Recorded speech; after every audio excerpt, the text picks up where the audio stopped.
A la libre entonemos un himno, a la paz y al derecho a vivir, a la luz del heroico pasado, a la aurora que habrá de venir. Una sombra se suma a otra sombra, la respuesta jamás. El profesor Carlos Alberto Agudelo docente investigador de la Universidad de Caldas. La conferencia se titula Una lectura del constitucionalismo confuso a la luz de la teoría jurídica contemporánea para el fortalecimiento del Poder Judicial. Profesor, bienvenido. Bien, buenas noches ya. Muchas gracias al doctor Rubén Duarte. Ya ha venido por acá como 5 veces al Congreso, a la universidad también, muchas gracias. Bueno, ya a esta hora uno está un poco cansado, yo creo que el conocimiento también cansa. Yo tengo media hora. Sí, pues todos en teoría teníamos media hora, pero pues bien, igual. Voy a hacer un esfuerzo por terminar en media hora. Yo realicé una tesis de doctorado en la Universidad de los Andes con el doctor Diego Medina sobre la democracia de los jueces, y desde ese entonces, desde el 2014 que terminé el doctorado, pues me he entregado a estos temas sobre la relación entre la democracia y los jueces. De alguna manera los trabajos míos tienen que ver con empoderar la rama judicial. En esa obra pues tengo varios apartados, y uno de los apartados fue un poco trabajar una cuestión que tiene que ver con el neoconstitucionalismo. Un poco la discusión que ustedes tenían hace poco tiene que ver con esos debates conceptuales en los que muchas veces pues nos enredamos un poco. Un foro de estos, un congreso de estos nos permite meternos dentro de esos debates, pero esos debates son sumamente importantes pues porque finalmente nosotros somos puro lenguaje. El derecho es una ficción, o por qué no decirlo, es una mentira, digámoslo así, porque es una construcción conceptual, no es una cuestión como los hechos, como ver la mesa, como ver las sillas, como vernos a nosotros mismos, es una ficción, son conceptos. Entonces, yo quiero meterme en un debate que tiene que ver con el concepto de neoconstitucionalismo. ¿Eso qué es? ¿Qué significa eso? Yo tenía un escrito de 30 páginas, el texto pues me imagino va a quedar por ahí en las memorias, voy a hacer una presentación, así que cometeré tal vez muchos errores, me perdonarán, pero la idea es mostrarles a ustedes el debate que se ha suscitado con ese concepto, y de alguna manera tiene que ver un poco con una discusión que tenían ahora y que ayer también se dio con el tema de lo que es la interpretación. Entonces, por allá en el 2012, trabajando con Diego López, conocí a Miguel Carbonell, y Miguel Carbonell de alguna manera me generó un trauma, porque Miguel Carbonell, el mexicano de alguna manera es el que ha introducido el concepto de neoconstitucionalismo en Latinoamérica, pero yo no he podido con ese señor. Es decir, cuando empecé a leer los artículos y los libros de Miguel Carbonell no entendía nada, absolutamente nada. Entonces me di a la tarea de investigar qué era eso del neoconstitucionalismo y de qué manera iba a ayudar dentro de la estructura de la tesis del doctorado. Porque a la conclusión que llegué es que después de los años 60 y 70 los filósofos del derecho dejaron de pensar tanto en la validez y en las normas jurídicas y dieron un giro, digámoslo así, pragmático hacia la teoría constitucional. Es decir, pues ya después de posguerra la Constitución es la más importante. Antes la ley era la más importante, luego se vuelve la Constitución la más importante. Así que dentro de la ola neoconstitucional, el juez y la Constitución es sumamente importante. Y a eso lo van a empezar a llamar neoconstitucionalismo, pero en últimas empiezo a indagar con Miguel Carbonell, que de alguna manera introduce estos conceptos, y en verdad encontraba como cuestiones muy abstractas, vagas, ambiguas. Susana Pozzolo en Italia llama eso el neoconstitucionalismo ambiguo. Yo me aprovecho del concepto y empiezo a hablar del neoconstitucionalismo confuso. Entonces, un poco lo que les quiero mostrar es cómo hay que lidiar con ese concepto, y para eso lo que voy a hacer hoy es presentarles unos bloques conceptuales que de alguna manera van a ilustrar un poco sobre lo que es el neoconstitucionalismo, o tal vez vamos a terminar un poco más confundidos. Voy a intentar entonces mostrar esto rápidamente. Yo sé que ustedes ya tienen un conocimiento previo sobre un debate que de alguna manera trajo Diego acá hace años con la teoría impura, pero es bueno recordarlo. El problema tiene que ver con los trasplantes jurídicos y estos trasplantes jurídicos tienen que ver un poco cómo nosotros recepcionamos las teorías, si somos un sitio de producción o no, si somos un sitio de recepción o no. Roberto Gargarella luego se burlará de esto, pues porque ustedes saben que los argentinos pues de alguna manera se creen más que nosotros, y no solamente que nosotros, sino que se creen europeos.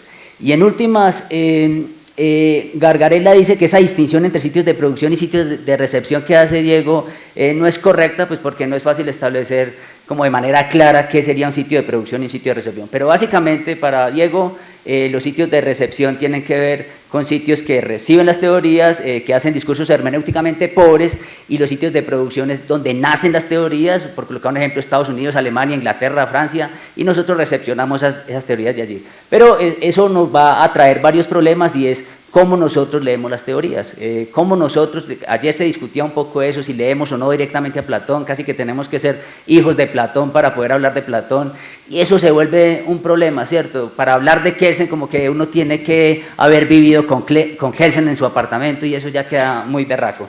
Pero la cuestión es que nosotros lidiamos con esos conceptos.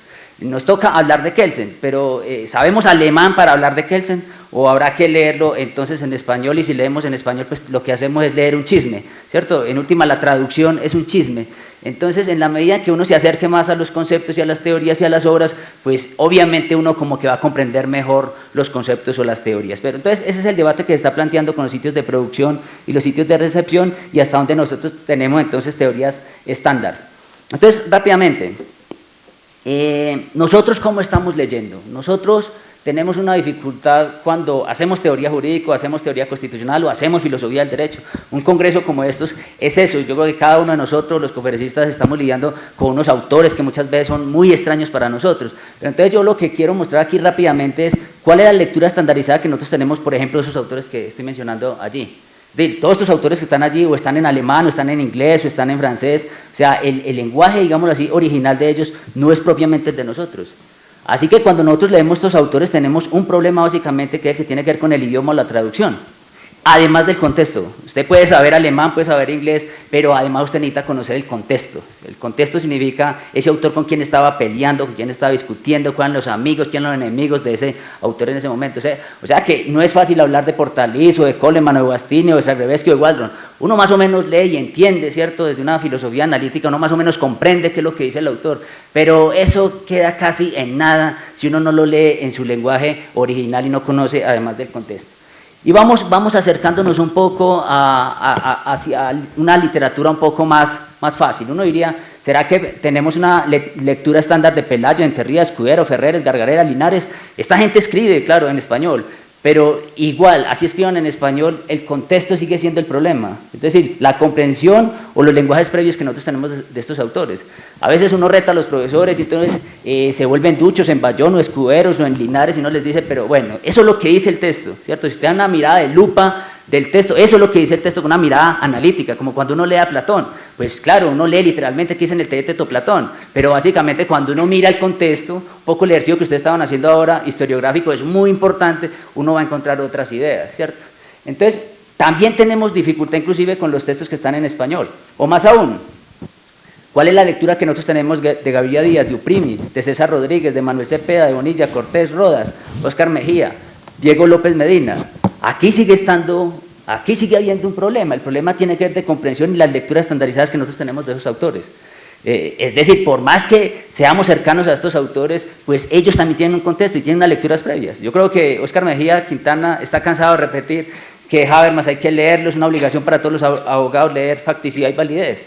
Y leer Facticidad y Validez es una cosa compleja. Como digo yo, eso hay que leerlo con media aguardiente en la mano, empezar a leer, volver a releer, volver a tomarse uno media y seguir, hasta que uno por allá cogerá alguna idea. Yo Facticidad y Validez le metí el diente en el doctorado y no sé si habré entendido alguna cosa de Habermas, dedicándole 5 años a eso.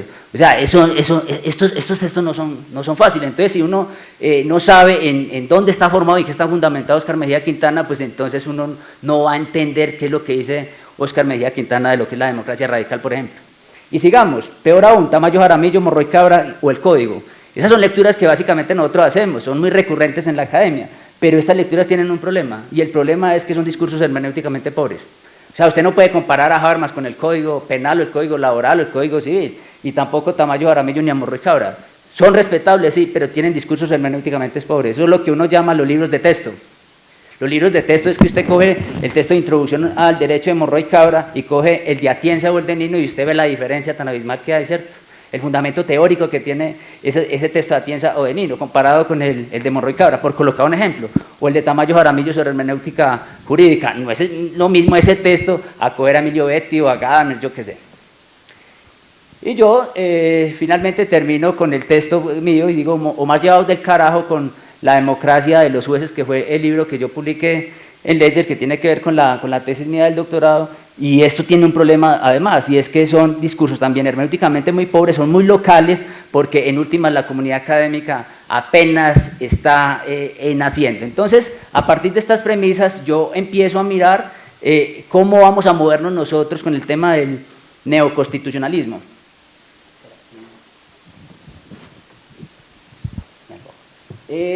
Con el tema del, antes de entrar al neoconstitucionalismo, lo que quiero mostrarles a ustedes es un par de ejemplos de cómo uno puede inferir muchas cosas de un autor. Y aquí nos podemos quedar hasta medianoche, volver mañana y no somos capaces de llegar a una conclusión. Por colocarles un ejemplo, Portalice es un legalista, mientras otros dicen que es un iusnaturalista moderado, pero nunca un positivista, aunque sí podría ser un positivista moderado, pero así todo nunca sería un constitucionalista. Sin embargo, sienta las bases del protoconstitucionalismo, sin que esto quiera decir que sea un defensor del constitucionalismo social, pero sí tal vez de un constitucionalismo de regla, etcétera, etcétera, etcétera. O sea, todas estas cosas pueden inferir de Portalice, dentro de un mapa conceptual. O miremos este que es más conocido, Kelsen. ¿Quién va a negar que Kelsen no sea un normativista y así entonces cierto positivista?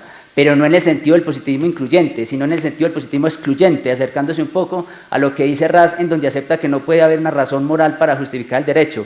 Pero a partir de eso podemos decir que Kelsen es un constitucionalista. Algunos dirían que no, que su tesis no estaba pensada para promover ningún tipo de constitucionalismo. Sin embargo, si recordamos sus peleas en 1920, nos damos cuenta que había en él una especie de constitucionalismo de reglas, basado en un guardián de la Constitución, pero no con el activismo que nos ha vendido de alguna manera alguna parte del neoconstitucionalismo. Es más, hay quienes sostienen que una ley fundamental hipotética o presupuesta es una especie de iusnaturalismo en Kelsen. Parece absurdo, pero así es, y así sucesivamente. O sea, lo que les quiero decir con esto es que, recordando a Hart, por ejemplo, en el concepto de derecho, cuando Hart escribe el concepto de derecho, él dijo, voy a escribir este texto para que el derecho avance. Y cuando él dijo eso, es porque nosotros los abogados de alguna manera, nosotros estamos cansados de asistir a congresos, a foros, coloquios en muchas partes, y uno llega a escuchar casi siempre lo mismo. Nosotros los abogados patinamos y hablamos del Estado, y hablamos del Estado social y democrático de derecho, de los derechos fundamentales, y casi es ahí circular, y esto no avanza. En términos científicos, digámoslo así, esto no avanza, el discurso nuestro no avanza, entonces nosotros tenemos que hacer un esfuerzo por mirar cómo hacemos que el derecho avance, ¿cierto? Y de alguna manera es lo que quiso hacer Hart. Lo que quiero hacer con ese ejemplo, con esos par de ejemplos, es mostrarle a ustedes cómo en muchos coloquios, en muchos foros, uno encuentra esas discusiones. Entonces uno diciendo que Kelsen es positivista o normativista o positivista excluyente, y nos metemos en esos enredos. Entonces, así las cosas, el movimiento neoconstitucionalista, o lo que quiero presentar hoy, está metido dentro de ese marasmo de ideas, ¿cierto? Dentro de esos conceptos en los que nos metieron los filósofos y los juristas en general. Entonces, ¿qué pasa con el neoconstitucionalismo? Entonces uno podría decir que el neoconstitucionalismo, nuevo constitucionalismo. Recuerden ustedes la pelea que dio Tamayo Jaramillo con Diego López en Colombia por ahí en el 2005, 2006 en ámbito jurídico. Aquí fue el último debate inclusive, que yo creo que ahí se dan en la jeta ese día acá. Esto estaba lleno con los magistrados acá de la Corte Constitucional, la Corte Suprema, parecían concursando para la Corte, recuerden ustedes, y estuvo muy tenso el ambiente, discutiendo sobre el nuevo derecho y de alguna manera el imperio de la ley, ¿cierto? El imperio de la ley defendido de alguna manera por Tamayo Jaramillo y el nuevo derecho defendido por Diego López, pero en última recuerden ustedes que en términos de Diego no hay ningún nuevo derecho, eso ya estaba por allá hacia 1900 con Jenny, con Yelin, etcétera, etcétera. Pero lo que les quiero mostrar a ustedes es entonces que después de posguerra básicamente uno puede hablar de neoconstitucionalismo. Neoconstitucionalismo, ¿por qué? Pues porque uno habla de constitucionalismo antiguo, pues porque uno habla de constitucionalismo clásico, constitucionalismo moderno, y luego después de posguerra se quiere recuperar de nuevo ese constitucionalismo, por eso nuevo constitucionalismo, en donde la Carta Constitucional de la mano de tribunales constitucionales va a ser muy importante después de posguerra. Entonces, en ese sentido, a eso es lo que de alguna manera, no lo llamo yo, sino muchos juristas, ya les voy a mostrar un listado de gente que empieza a decir qué es el neoconstitucionalismo. Entonces, por ahora tengamos en cuenta que el constitucionalismo, digamos en términos contemporáneos, es lo mismo que el neoconstitucionalismo. Constitucionalismo contemporáneo o neoconstitucionalismo, puede uno decir que es lo mismo. Es más, a mí me gusta más hablar de constitucionalismo contemporáneo, más que de neoconstitucionalismo por la vaguedad que se genera. Es decir, uno puede hablar de constitucionalismo antiguo, o medieval, o moderno, o el contemporáneo, que significa en el que estamos. En esa lógica, entonces, el neoconstitucionalismo es una especie de pospositivismo en términos de Atienza, por ejemplo, o Commanducci, o teoría del derecho del Estado constitucional al estilo de Pozzolo o Commanducci. Pero, ¿qué tipo de pospositivismo es? De valores, metodológico, de reglas. Recuerden esa distinción que hacía Norberto Bobbio. Entonces, miren ustedes, estos son autores que de alguna manera han trabajado ese concepto. Yo no estoy mostrando con ese listado que estos autores son neoconstitucionalistas. Lo que estoy diciendo es que estos autores son los que han trabajado el concepto de neoconstitucionalismo para que de alguna manera los rastreen. Entonces, Susana Pozzolo, Ricardo Guastini, Paolo Commanducci, Aldo Chiavello, Mario Perini, Mauro Barbey, Miguel Carbonell, por ejemplo, son autores que de alguna manera han trabajado ese concepto. Otros autores, uno podría decir que Hart, Bobbio, Nino, Ferrajoli, Alexi, Atienza, de alguna manera son autores que se han metido dentro de esos debates. Entonces, rápidamente, ¿cómo entendemos entonces neoconstitucionalismo? Entonces aquí viene como la primera idea, neoconstitucionalismo como movimiento. Recuerden ustedes, para hacer una analogía, la escuela de la exégesis, en sentido más claro, fue un movimiento, el movimiento de la exégesis. De alguna manera se acostumbra a hablar de la escuela de la exégesis, pero fue más un movimiento que aparece dentro de 1800 a 1900, todo ese siglo, a eso se le llamó movimiento de la exégesis, en donde la interpretación literal era la que mandaba la parada. Es decir, algunos han dicho que no propiamente era hermenéutica, sino interpretación literal. Interpretación literal simplemente es leer, no es interpretación en sentido estricto. Entonces, es un movimiento. Han existido diferentes escuelas y teorías con puntos de vista muy dispares, pero se han introducido dentro de la misma ola constitucional, generando más confusiones que respuestas claras para el operador jurídico. Por esto, apoyados en los libros de texto sobre esta literatura, los jueces académicos y demás toman citas de uno y otro autor para justificar sus decisiones, pero sin tener el cuidado suficiente acerca de los contextos y las disputas en las cuales está sumergido el constitucionalismo. Entonces, en ese sentido, Commanducci a mí me ha ayudado mucho para entender este debate. Commanducci rápidamente dice en un texto, por ahí está citado, este texto sobre las formas del neoconstitucionalismo. Este texto se escribió para el 2002 y se volvió un poco muy recurrente en la literatura, en donde de alguna manera Commanducci está diciendo que básicamente estas formas de neoconstitucionalismo de alguna manera era el positivismo que ya estaba, y hace una analogía con el positivismo de Bobbio, el positivismo metodológico como teoría, y el ideológico, para mostrar que eso también es el mismo constitucionalismo disfrazado con otro ropaje, con otras teorías. Casi que lo que está diciendo es que el jurista y el filósofo del derecho lo que ha hecho es aprovecharse de alguna manera de unos conceptos para decir de diferente forma algo que ya se había descrito. Entonces, Commanducci me permite a mí de alguna manera esclarecer, o me permite dar algunas o establecer una metodología para, en ese amasijo de ideas en las que uno se encuentra con el neoconstitucionalismo, encontrar unos conceptos que son claves. Ese apartado que tengo en el libro lo volví una conferencia, que es esta, y es que hay unos conceptos que nosotros leemos en la jurisprudencia, leemos los artículos en los libros, y muchas veces el juez constitucional a veces no tiene ni idea de en qué consisten esos conceptos. Entonces, un poco lo que les quiero mostrar a ustedes son unos bloques conceptuales que nos van a permitir a nosotros esclarecer el neoconstitucionalismo. Como son tantas cosas, lo que yo hago es sacar unos conceptos en medio de ese amasijo de ideas para mirar qué nos permite a nosotros echar mano para entender lo que de alguna manera es el juez constitucional. Entonces, por ejemplo, el primer bloque es coto vedado, lo indecible y los límites a la reforma constitucional. O sea, estos conceptos de alguna manera tienen algo en común, y eso es lo que les voy a mostrar a ustedes. El otro bloque es la última palabra, lugar estratégico y la supremacía judicial. El otro bloque, el garantismo de derechos fundamentales y la principialística. El otro, derrotabilidad de las normas, ponderación y la interpretación constitucional. El otro, la separación de poderes, independencia judicial y la tensión entre el constitucionalismo y la democracia. Y lo último en Guaracha, como se dice, son las teorías del diálogo judicial. Eso es lo último que está mandando la parada en teoría jurídica. Entonces, estos bloques, en la medida que uno comprenda los conceptos, de dónde vienen, cómo se ha discutido, van a ayudar un poco a entender qué es eso de neoconstitucionalismo, que es un movimiento, ¿cierto? Entonces, rápidamente, lo que quiero mostrar es esto.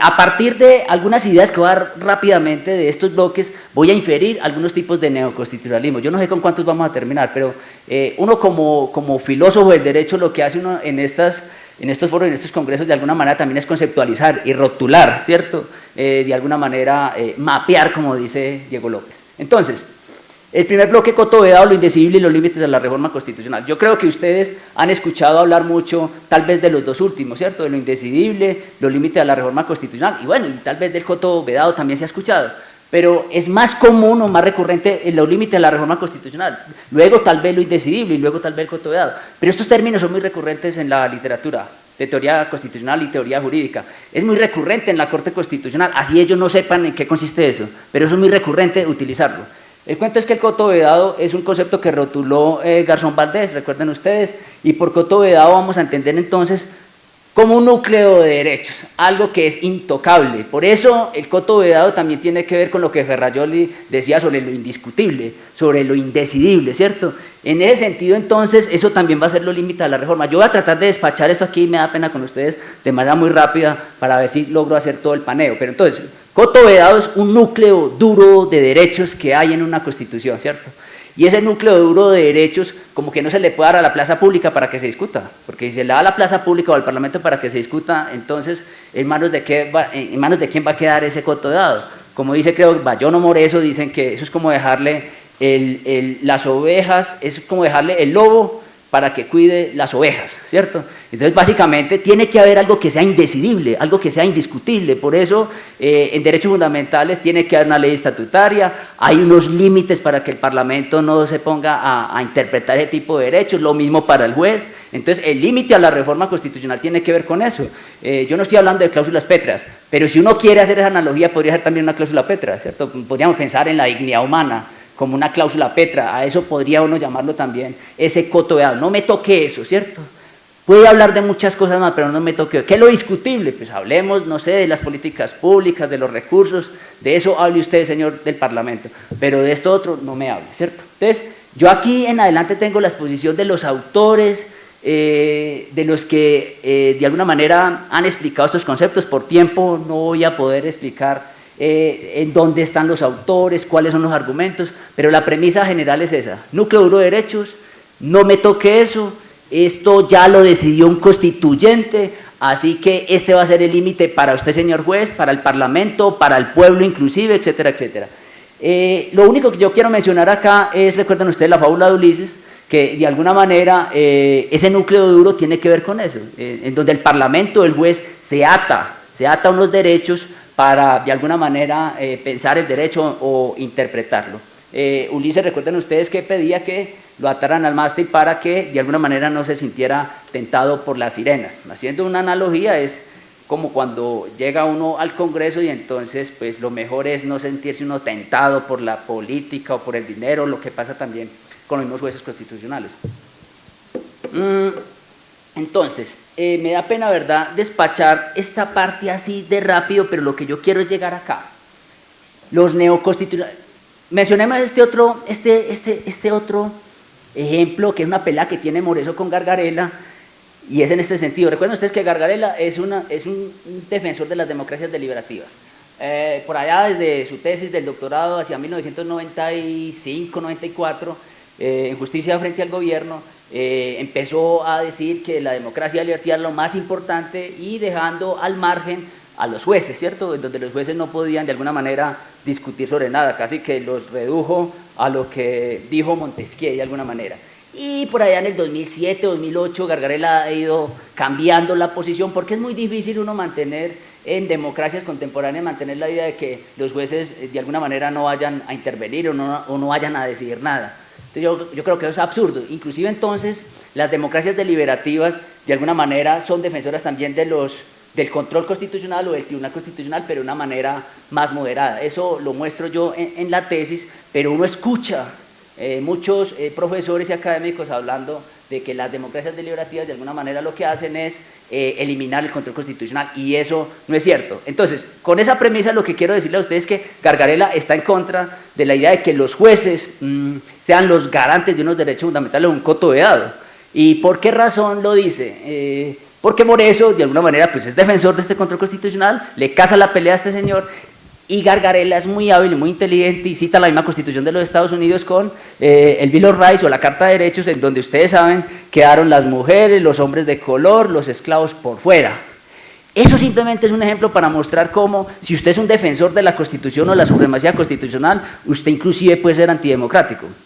O sea, en teoría constitucional se dice que la misma Constitución puede afectar nuestros derechos. Recuerdan ustedes que en la T406 de 1992, la tesis esta de Angarita, la discusión era que los derechos fundamentales que había plasmado el constituyente, pues era un listado que había allí, pero cuando uno mira muy bien qué fue lo que quiso decir el constituyente, digo, aquí van unos derechos, pero yo no sé qué va a pasar mañana, no sé qué va a pasar con los derechos de otra generación que va a venir, y por eso quedó abierto, y por eso hay derechos fundamentales de aplicación inmediata y otros que no lo son, y por eso hay valores, y por eso hay principios, etcétera, etcétera.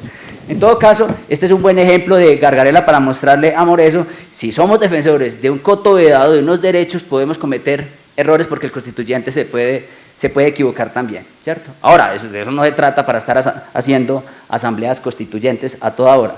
Bien, entonces, lo que quiero con esto es mostrarles a ustedes cómo de allí se infieren algunos neoconstitucionalismos. O sea, ahí muestro los autores, pero a partir de esta premisa uno puede inferir entonces que existen diferentes tipos de neoconstitucionalismo. Uno podría ser el neoconstitucionalismo de derechos esenciales. O sea, uno puede hablar de un neoconstitucionalismo de ese tipo, es por la idea de ese jurista o ese académico o ese magistrado que va a defender sí o sí unos derechos que están en la Constitución. En la Constitución, piense usted en el juez Scalia, en Estados Unidos, un originalista de aquí a Pekín, es decir, va a dar la vida por lo que dijo el constituyente. Estos fueron los derechos y se acabó. Recuerden ustedes que tuvo muchos problemas en los Estados Unidos porque la idea era que defendía la Constitución a partir de lo que decía el constituyente, una tesis originalista.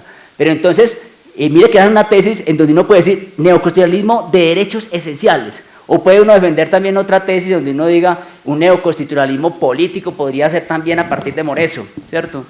Y así, entonces lo que yo hago es inferir otro, a partir de Gargarella uno podría hablar de un neoconstitucionalismo democrático, un neoconstitucionalismo no populista, un neoconstitucionalismo radical, conservador, o en términos, la pelea que tiene con Friedman, Gargarella, es el neoconstitucionalismo popular o mediado. Entonces, ahí ya llevamos varios conceptos de neoconstitucionalismo. El otro bloque conceptual tiene que ver con el lugar estratégico de los jueces, la última palabra y la supremacía constitucional. Pues estos conceptos también son muy recurrentes en la academia, ¿cierto? Tal vez se escucha más hablar de supremacía constitucional, no tanto de la última palabra o lugar estratégico, pero ustedes ya infieren a qué me estoy refiriendo con eso. O sea, dentro del neoconstitucionalismo se está discutiendo esto, o son los jueces o el parlamento el que está en un lugar estratégico. Waldron, por acá estuvo invitado hace poco, Waldron va a decir que es el foro legislativo el que tiene el lugar estratégico. El foro judicial o el foro de los principios en términos de Dworkin no tienen el lugar estratégico para decir en materias de derechos. El cuento es eso, que hay toda una teoría, una línea argumentativa para decir que los jueces están en el lugar estratégico para decidir porque se equivocan menos, etcétera, etcétera. Y otros van a decir que, que el lugar estratégico está en el parlamento porque tienen origen democrático, etcétera, etcétera. En ese sentido, entonces, eso va amarrado a la última palabra y a la supremacía constitucional. La discusión es, o son los jueces los que tienen la última palabra, o es el parlamento. O la discusión también que hay, o es el parlamento el que tiene la primera palabra y el juez constitucional el que tiene la última, o es el parlamento el que tiene la primera y la última. Bueno, la discusión es eso. Ahorita cuando llegue al último bloque les voy a mostrar cómo a través de las teorías del diálogo judicial lo que se va a decir es que nadie tiene ni la primera ni la última palabra. Es un diálogo interinstitucional que se está promoviendo en la teoría constitucional. Entonces un poco este bloque tiene que ver con eso, la discusión, quién está en el lugar estratégico para decidir y si un juez constitucional tiene la última palabra, el magistrado de una corte constitucional tiene la última palabra o no, ¿cierto? Y en ese sentido, si tienen la última palabra o el lugar estratégico, ya sea el parlamento o el juez, la idea es que cualquiera de los dos lo haga, pero a partir de la supremacía constitucional. Entonces, allí están los autores que yo trabajo, a Ferrajoli, a Bayón, Y a partir de esto, entonces lo que quiero mostrarles a ustedes es como la especie de neoconstitucionalismos que se infieren. Mencionemos un poco a Rawls dentro de este bloque. Recuerden que Rawls, eso es un texto por allá como del 70 y pedazo, en donde él dice que la última palabra tampoco la tiene una corte y que la última palabra la tienen que tener las tres ramas del poder. Lo dice un fundador de alguna manera también de las democracias deliberativas, John Rawls. Entonces, bueno, es solamente por colocarle un ejemplo a ustedes de un teórico o un jurista o un filósofo del derecho muy importante, en donde se mete también en esta discusión si es el juez o es el parlamento el que tiene la última palabra. Lo dice literalmente, son las tres ramas del poder. Y esto me va a permitir a mí, cuando llegue al último bloque, mostrar que lo importante es el diálogo interinstitucional, ¿cierto? En las democracias deliberativas, ¿uno qué es lo que hace? Pues promover la deliberación. De alguna manera una corte constitucional cuando saca una sentencia sobre estados de cosas inconstitucionales lo que hace es promover deliberación, ¿cierto? Entonces, a partir de esto, entonces podemos inferir algunos neoconstitucionalismos. Ustedes alcanzaron a ver que estaba allí Ferrajoli, pues porque Ferrajoli de alguna manera está metido dentro de esta discusión. Entonces, pues básicamente en Ferrajoli uno habla del garantismo, lo tengo también en otro bloque, pero también me permite utilizarlo dentro de este bloque, y es que Ferrajoli habla del garantismo, ¿cierto? Yo estuve trabajando como un año de Derecho y Razón y no era capaz con ese texto. Recuerden que Derecho y Razón también es un texto como facticidad y validez, es un poco complejo, difícil, pero yo no sé si de manera muy descarada digo, garantismo son los derechos fundamentales y se acabó, son las garantías y ya, y las garantías son los derechos fundamentales.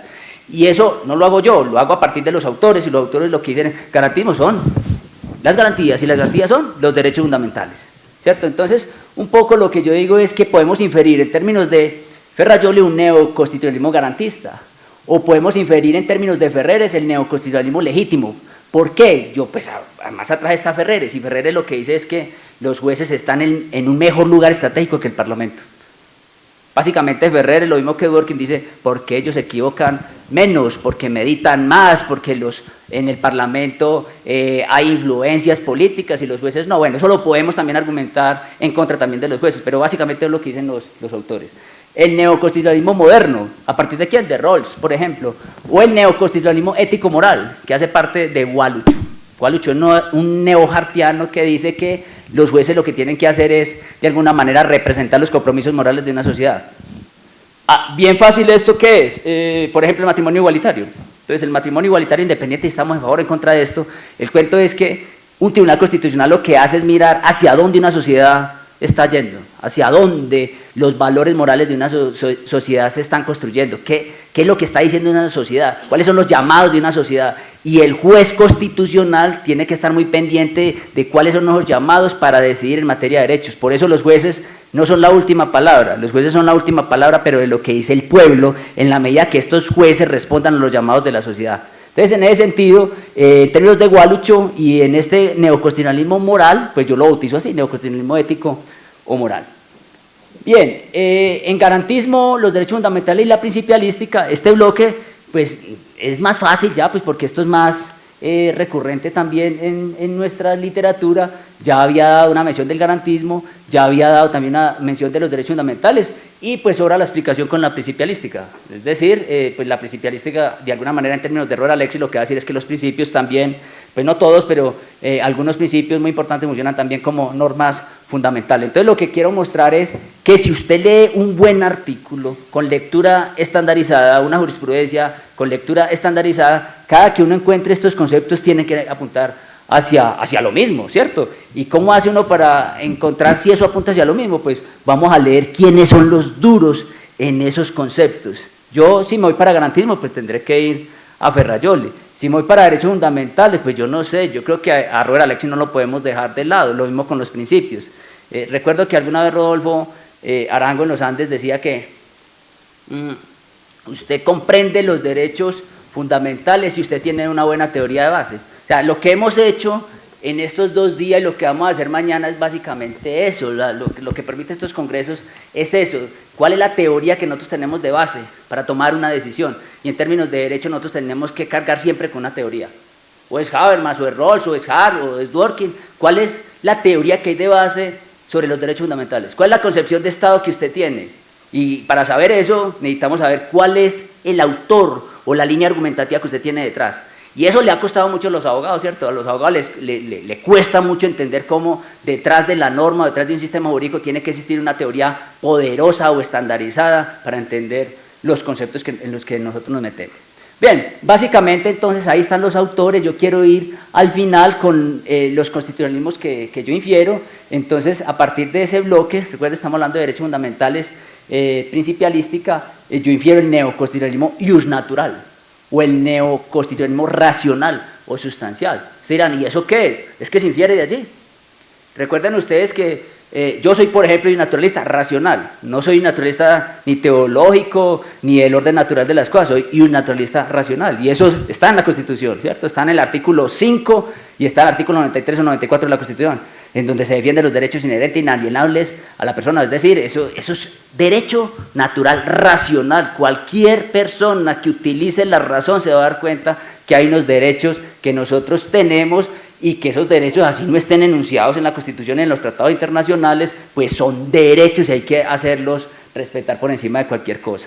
Eso es neoconstitucionalismo racional o sustancial. ¿Por qué digo yo sustancial? Estoy pensando en Ferrajoli. Cuando Ferrajoli, haciendo una crítica a la democracia formal, diciendo que la democracia formal y mayoritaria no funciona y que de alguna manera para que el juez constitucional sobreviva y conviva dentro de una democracia formal, lo que hay que buscar es apuntarle a una democracia material. Recuerden ustedes que en términos de la teoría jurídica neolegalista se dice que los jueces no tienen una legitimidad formal, y es cierto, porque no tienen origen democrático, pero esa legitimidad formal que no tienen la van a lograr con la legitimidad material, artículo 228 de la Constitución. Cuando los jueces entonces empiezan a garantizar unos derechos fundamentales, unos principios, etcétera, están garantizando esa legitimidad material a los ciudadanos, y en ese sentido ganan legitimidad. Un poco los trabajos de Uprim y César Rodríguez por ahí en los años 90 muestran eso, cuando se le preguntaba a las personas qué pensaban de la Corte Constitucional, si tenían confianza o no. Y recuerden ustedes que las estadísticas eran tremendas, es decir, era un 90% más en donde la gente decía que sentían confianza por un tribunal constitucional. Ahora, si lo hacemos ahora, pues yo creo que no va a ser lo mismo, ¿cierto? Va a haber un poco de desconfianza. Finalmente, en este otro bloque ya vamos a terminar. La derrotabilidad de las normas, ponderación e interpretación constitucional. Interpretación constitucional pudo haber quedado en cualquier bloque, ¿cierto? Ustedes saben que la interpretación constitucional es un núcleo muy importante, ¿cierto? Es un eslabón muy importante dentro de la teoría jurídica y la teoría constitucional. Yo lo coloqué allí, ¿por qué? Pues porque es muy útil para entender ese bloque. Ya sabemos que un sistema jurídico basado en reglas, como lo pensó John Austin, recuerda que dejó la discusión con Hart, lo que le va a decir Hart es que un concepto basado simplemente en reglas primarias no va a funcionar, y por eso habla de un sistema de reglas primarias y secundarias. Luego Dworkin le va a decir, este sistema tampoco es completo, vamos a hablar de un sistema de reglas y principios para de alguna manera evitar la discrecionalidad judicial que defendía Hart. Pero lo que quiero decir con esto es que en toda esa discusión con Austin, con Kelsen, con Hart, con Dworkin y todos estos teóricos que aparecieron, vino una tesis sobre la derrotabilidad de las normas. Es decir, las normas pueden ser derrotadas. El silogismo jurídico es insuficiente para muchos casos. En algunos casos hay que utilizarlo, claro, pero en muchos casos no se puede utilizar el silogismo jurídico con esa fundación que está en Aristóteles. Entonces, lo que quiero decir es esto: las normas pueden ser derrotadas. ¿Y cómo se derrotan? Pues con la ponderación. El instrumento es la ponderación. Si usted va a mostrar que una norma es derrotada, ¿cómo lo va a hacer? Ahí, Alexis, hay que quitarse uno el sombrero con Alexis y decir, la ponderación parece que es la vía, pero ya saben ustedes que Habermas dice que no, que eso es irracional, y no tenemos que ser habermasianos para darnos cuenta que eso es irracional de verdad, que es muy difícil decir, yo escojo este principio por encima de este porque este pesa más, porque cualquier ciudadano a través de una buena teoría de la argumentación jurídica le puede mostrar que hay otro principio que pesa más. En términos de Habermas, que no es ningún pendejo, es un duro, es un monstruo, le va a decir a Alexis, eso es irracional, ¿usted qué bobada está diciendo? Entonces, para que le pongan cuidado a eso. Entonces, la norma puede ser derrotada. ¿Cómo? A través de la ponderación. Es un discurso razonable, me parece que es inteligente, pero tengan en cuenta lo que dice ya Habermas. Entonces, ¿y cómo se hace eso? Pues a través de la interpretación. Usted pondera, tiene que interpretar. Y ayer se habló mucho de esto. Hoy también se ha hablado mucho de esto y uno queda aburrido cuando uno escucha estas ponencias, estas conferencias sobre interpretación constitucional, porque uno en verdad no tiene claro cuál es el camino del juez. Uno no lo tiene claro, hay que interpretar, sí, con los principios, con la equidad natural, con la doctrina, pero uno no sabe, y bueno, ¿y cómo se maneja eso, cierto? Todavía no se ha escrito como una obra en donde le marque a usted el camino que tiene que tener un juez. El artículo 8 de la ley 153 de alguna manera le marca a usted un camino, pero es insuficiente. O insuficiente no, le dice, si no hay ley, analogía, y si no doctrina constitucional, y si no principios, hágale pues. Si no tiene ley, hágale a la analogía a ver cómo lo va a hacer, maneje eso. Y si no tiene analogía, vaya a la doctrina constitucional. Y si no, vaya a los principios. Usted se saca un ojo con eso, porque no es fácil hacerlo, ¿cierto? En todo caso, la interpretación constitucional de alguna manera nos va a dar algunas ideas. Bien, entonces a partir de esto, infiero otros tipos de constitucionalismo. Entonces yo puedo hablar de neoconstitucionalismo ponderativo, o el inclusivo, el argumentativo racional, el neoconstitucionalismo hermenéutico, valorativo, originalista, a partir de ese bloque. La separación de poder, independencia judicial y atención entre el constitucionalismo y la democracia es otro bloque. Entonces, rápidamente, yo creo que ustedes ya están, yo creo que tienen muy claro que aquí no puede haber ninguna separación de poderes. Así en los derechos humanos nos hayan dicho hace rato que no es un Estado democrático si no hay separación de poderes, puedo estar mandado a recoger. Lo que uno tiene que defender es una separación de poderes privilegiada, que eso es John Locke, segundo tratado sobre el gobierno civil.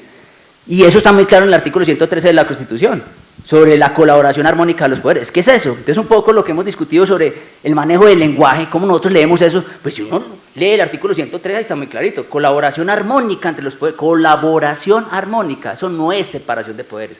Y eso ya estaba en Locke, pero no sé por qué Montesquieu llegó y aplastó, pero en términos de Locke, él habla de unos privilegios, unas prerrogativas que tienen los poderes. Y es básicamente esto, si usted, señor ejecutivo, no cumple con esta tarea, yo me lo voy a meter al rancho. Si yo, señor legislativo, no cumplo con lo, yo me lo voy a meter al rancho. O sea que hay forma de mirar cómo se controla esto, y eso es lo que vemos. Pero claro, los economistas, los neolegalistas dicen, es que están usurpando los poderes, está usurpando el poder la Corte Constitucional al legislativo, o el legislativo al ejecutivo, el ejecutivo al legislativo. Bueno, eso es lo que sucede, pero básicamente esto lo que está apuntando es que es necesario un equilibrio de poderes, no separación de poderes. Nosotros tenemos que seguir hablando de equilibrio de poderes. La última reforma tuvo un bonito nombre sobre el equilibrio de poderes, pero de equilibrio no tuvo nada. Pero de eso es que tenemos que, sobre eso es que tenemos que pensar. Tenemos que apuntar mucho al equilibrio. En un ordenamiento jurídico en donde la rama ejecutiva es la más fuerte y la más peligrosa, usted lo que tiene que hacer es mirar cómo la equilibra. En términos de Alexander Bickel, la rama más peligrosa es la rama ejecutiva y la menos peligrosa es la rama judicial. Cuando usted lee la Constitución y ve el diseño que hay, usted se va a dar cuenta de eso. Otra cosa es que una Corte Constitucional sí le pueda decir a usted muchas cosas que uno dice, es mejor que el Tribunal Constitucional no esté, que no exista, pero el diseño como está hecho, la rama ejecutiva es la más fuerte, y la que sigue la rama legislativa, y la que sigue la rama judicial. Ya estaba en el Federalista cuando se decía que la rama judicial quedó sin la fuerza, el oro y la espada, y así está. Entonces hay que buscar equilibrio. Si usted en su casa, su papá es el que manda, y usted dice separación de poder, ¿usted qué queda? Pues nada, básicamente eso es lo que pasa, pero si los tres poderes son robustos, es mejor una democracia constitucional. Entonces eso genera tensión entre el constitucionalismo y la democracia. Y esos son los últimos libros que se han escrito, por ejemplo, en Gargarella, en Argentina con esta sigla, la editorial Siglo XXI, en donde él de alguna manera, ya como les dije ahorita, está cambiando la postura diciendo que hay que hablar de un constitucionalismo democrático, en donde los jueces de alguna manera están colaborando también con la democracia. Entonces a partir de eso yo puedo inferir, ahí están los autores y el debate, un neoconstitucionalismo legalista o procedimental, un neoconstitucionalismo de los jueces, un neoconstitucionalismo democrático o liberativo. Bien. Finalmente están las teorías del diálogo. Yo no me voy a detener en esto para que pasemos a unas conclusiones, pero básicamente lo que quiero decir con esto es lo siguiente.